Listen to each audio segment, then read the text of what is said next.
Welcome back to another edition of the AIMinds podcast. This is a podcast where we explore the companies of tomorrow built AI first. I'm your host, Demetrios, and this episode, like every other episode, is brought to you by DeepGram, the #1 voice API on the internet today. Trusted by the world's top conversational AI leaders, startups, and enterprises like Spotify, Twilio, NASA, and Citibank. In this episode, we are joined by none other than the two co-founders of Alicia, Nico and Matthew. How you all doing today? I'm doing good. Thank you for having us. Doing great. Happy to be there. So I want to start this off by getting to know you both a little bit more because you have such a rich history and interesting background that has led you into the streaming world. Let's start with you, Matthew. I know you were working in AI. You fell in love with coding at a very young age, and that almost like led you into the AI field, doing cool stuff. But maybe you can tell us a bit about the different startups that you worked at when you got into the workforce. Yeah, sure. So, I started to work for a startup, and actually the first one was 2012, which was connected health. So how do you help, taking care of some patients and making sure that you have the right information as a doctor when they are actually staying at home.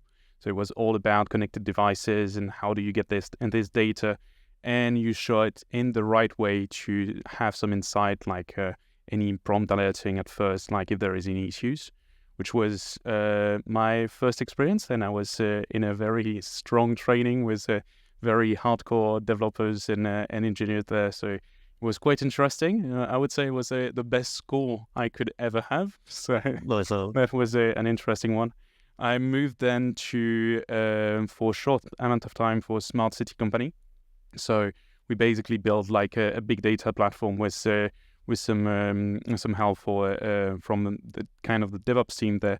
So where I could learn a lot more around servers, development, deployments, all of that, which helped me later on to be able to build what we have today. And then I moved to the UK without being able to speak a word of English at the time. So, I mean, I was able to articulate a bit of the technical aspects, which is how I got the role. But when I started my first job, they explained me, today for the first week, you will be doing this and this and this. And I was like, I have no idea what you just said. So you have to write it down. And when it was written, I could actually understand what I was doing. But I'm glad they didn't give up. They kept helping me. And that was the first real instance where I get very close to AI through the gunshot detection system that was analyzing audio to basically detect if it was a gunshot or just someone with a hammer hammering, a metal bar, for example. And that was super interesting. And so these were AI models on embedded systems, right? Exactly. Yep. And this is fascinating to me. What were the hardware components of this? Well, you're asking me a bit much. I'm not the electronic guy, so I can't really tell you much about the hardware itself. Let me rephrase that. Let me ask about what were the devices that the models were embedded on? Was it just a microphone that was put into random parts of the world? How did that actually look like in practice? So it was kind of a smoke detector that you have, in your home or something like this. They had built and designed a specific like small computer, which was running the model there with a small battery as well and connected to master. So it was installed directly into, schools, unfortunately, stadium, companies, banks, stuff like this. And it had a microphone in there listening all the time, but just having a threshold about the level, because obviously a gunshot is, quite a lot, quite loud. So as soon as you reach this level, then we recorded the last like 2 seconds, something like this, and then we passed through a pipeline that would analyze it to your way and then pass it to the model to detect if it was a gunshot or just, a big bang. Okay, so in 2020, you decided to learn saxophone. And not only did you want to learn saxophone, you said, I want to learn it with other people, so I'm going to stream myself doing that. But that ended up being a bit of a mistake. Why Yeah. is that? Yeah, so actually, I got gifted a saxophone in December 2019 and kind of sit it there for a while. And you know what happened in 2020. I think everyone knows. So yeah, at some point, I was just thinking that it would be finally cool to get something else than just, watching TV or drinking some wines or anything. So I went to grab the saxophone and I was trying to learn some stuff by ears because I was playing some guitar before. Now I thought it would be cool to do that directly on Twitch and start, creating a community, an online community of people interested on how to learn like new instruments like this. Turned out to be much more challenging than I thought it would be. So I had to call a friend who might have a bit more experience than me on that field. Okay, well, this is a great point to bring you into the conversation, Nico, because you had experience with Twitch since 2014. Am I correct?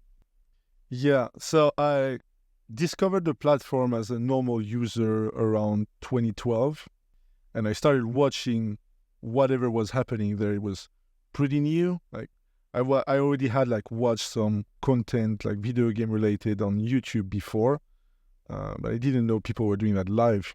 So I started looking at it, and somewhere I said, hey, maybe I could do that too. Maybe I could stream and show also my gameplay and connect with other people, because I was already, in some Skype groups back in the day where I was some friends or people I played with. And so I already had this kind of community aspect in addition to the game, and Twitch felt like a natural next step. You started streaming, you built up a community, you continued streaming, and this wasn't your full-time job, though. And back in those days, I don't think there were people making a living off of streaming. Am I correct? Very few. Very few. It was very difficult. You had to be among the best of the best to really get something. And if you were just average, because I think at that time I had maybe 20, 30 viewers on average when I was streaming, which by today's standards is still very big for Twitch. But back then it was just not big enough. You don't get any kind of monetization opportunities or anything. So just you do that for fun, which I was doing that for fun. I was not making it or trying to make it a job, really. Mm-hmm. And then what was the conversation that you two had when you got together and Matthew was like, hey, I'm playing saxophone. I'm not sure how many people like it. Can you help me build up a community around it? So first, I was quite sure how many people liked it was near zero. So I think that there is an element to state specifically on Twitch, is that 97% of the people streaming on the platform have less than 5 viewers in average. So as soon as you start having 1, 2, 3 viewers in average, you start being close to the top, 3%. And you get closer and closer. And like Nico was saying, 20 viewer average, I reached that point recently and went back to less. And it is actually top 1.5%. So it's really high. So wow. It's a bit tricky. So the first element, I think when I started or when I thought about the project, I talked to Nico and I said, yeah, I'm most probably going to do that. I was like, oh yeah, good luck. Which it was kind of normal, yeah, okay. And so I spent a few hours basically streamings and no one was there, no one was chatting.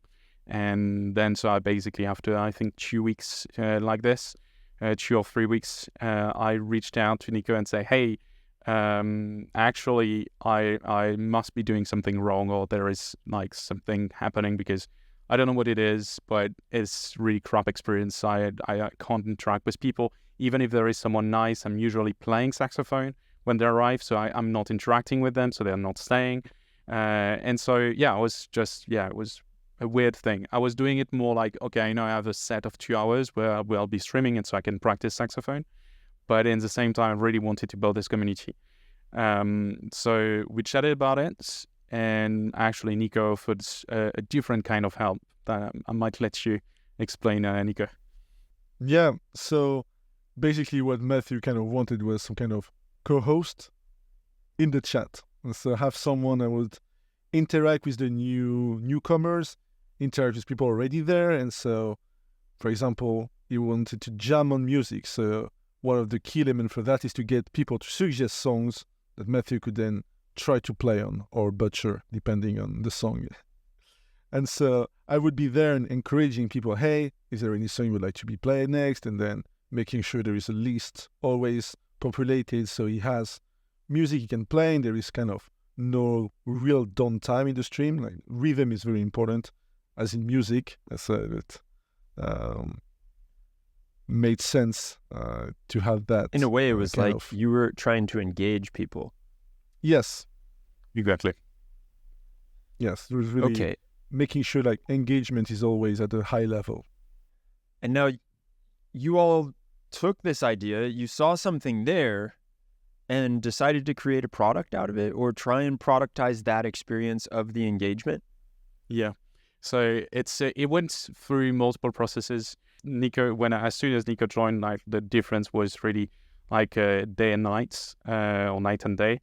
I started, so first of all, just for myself, knowing that someone was in chat where I could actually interact directly with him, say like, hey, what do you think about that? Should I play this song? Blah, blah, blah.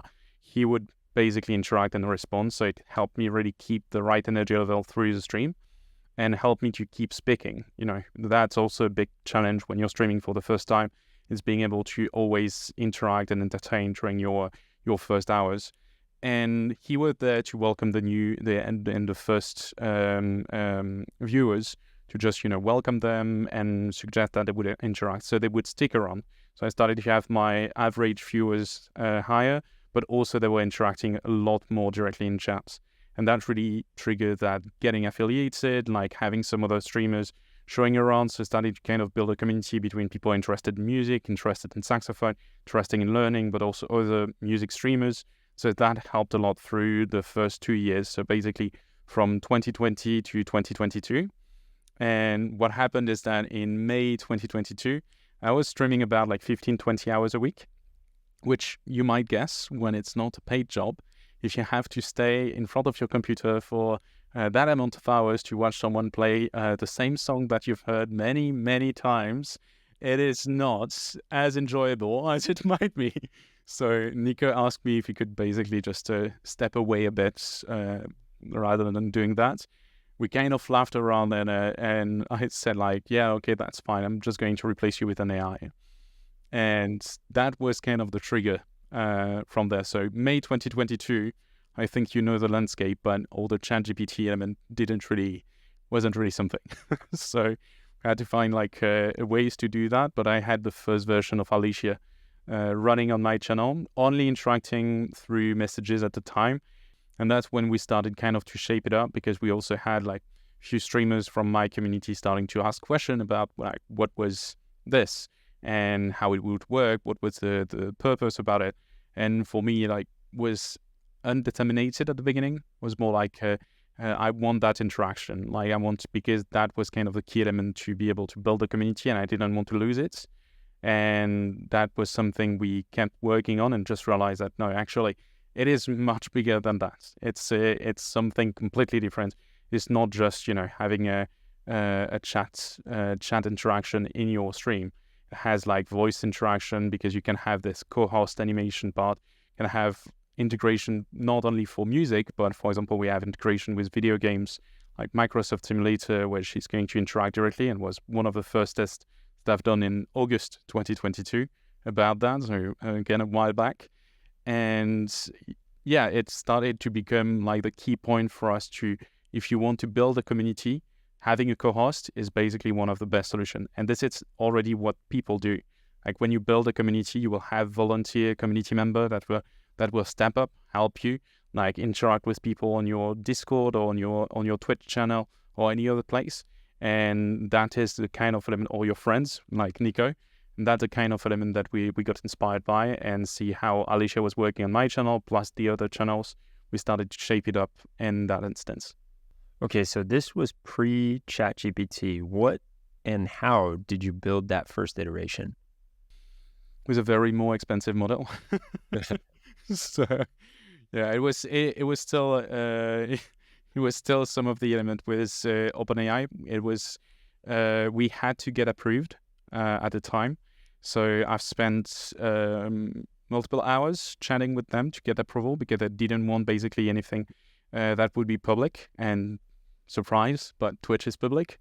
So it was kind of something we had some issues with. And also at the time, it was basically just impossible to roll like a proper financial model that would work at large scale.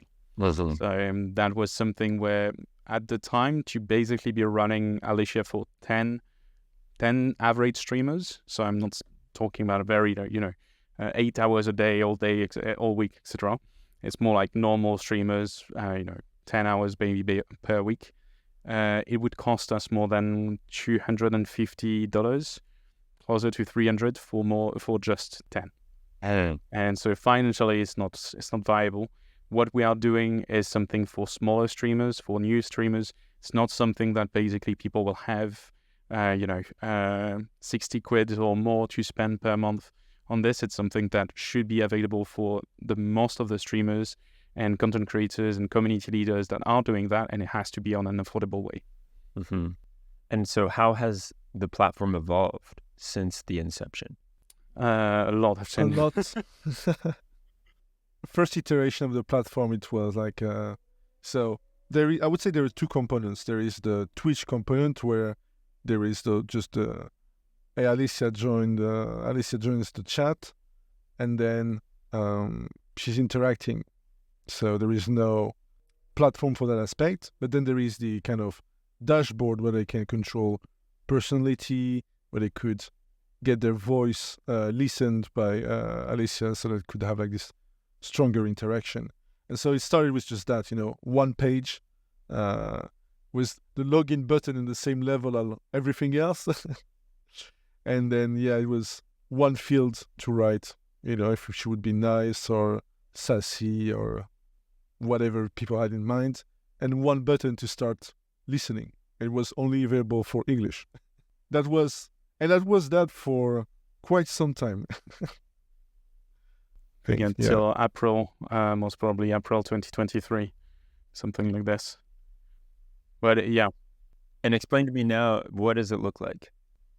So now it's a full-fledged dashboard. So we basically have a very, I would say even sometimes a bit too complex way to be able to configure Alicia on the way that will match your community as close as possible. So with a lot of different settings that you can interact with.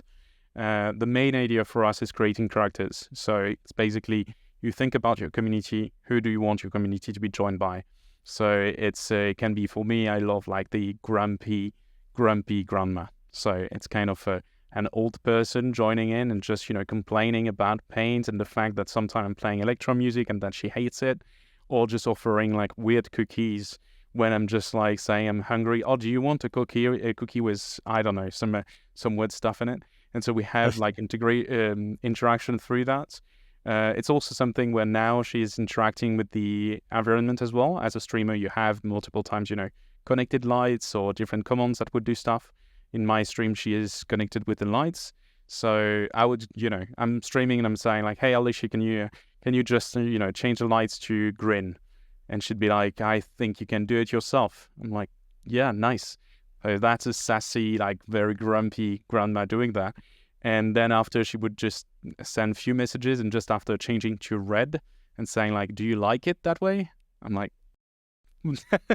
so it has this very strong personality that we are trying to really build on. And so all of that can be configured properly through the dashboard.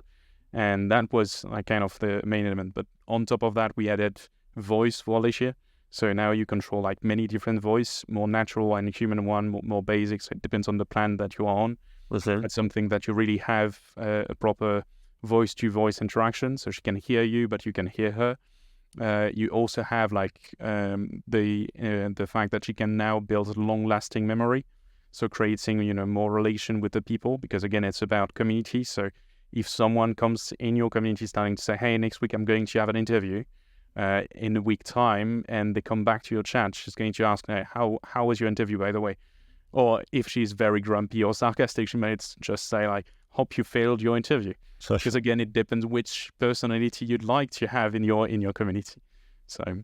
And so you mentioned that when you were first starting out, this was a tool for streamers with very small communities to help them grow and nurture their communities. Has it adapted who you are now having as people that use Alicia?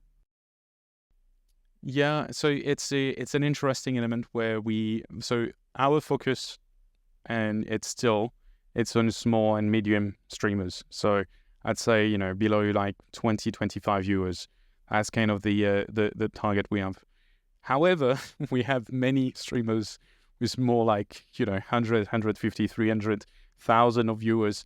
And we never really thought that Alicia would be a good fit in those environments, because there is already a big activity, a lot of people talking, and actually people loves it. Like it kind of becomes, the mascot of the community, and people are interacting with her all the time. And so it creates like gimmicks within the community. And so the jokes about it. And so it helps again strengthen the community together about like that mascots and what the stream is about, or the community is about. So it definitely kind of shifted away on some aspects, but our focus is still towards like more small and medium content creator or community more globally. And does she have different names depending on the community that she's in?